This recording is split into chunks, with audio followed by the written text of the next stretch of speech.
Hi everyone! Welcome back to Digital Partners. In today's video, we are going to show you how to check the battery cycle count on your iPhone. If this video is helpful, let us know in the comments, leave a like, and subscribe to the channel for more tutorials. Let's get started.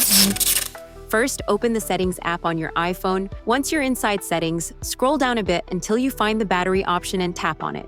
Here you'll see different details related to your battery usage, but we need to go a little further. Now tap on Battery Health. On this screen, you'll find important information about your iPhone's battery, including the maximum capacity, and just below that, the cycle count. The cycle count shows how many times your iPhone battery has gone through a full charge cycle. One cycle means using 100% of the battery, but it doesn't have to be all at once. For example, charging from 50% to 100% twice also counts as one full cycle. Having a few hundred cycles is completely normal for a phone that's used every day.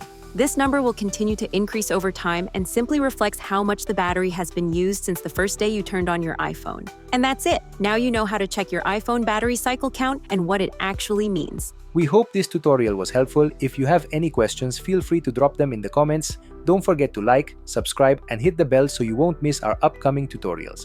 Thanks for watching Digital Partners, and I'll see you in the next video. Bye.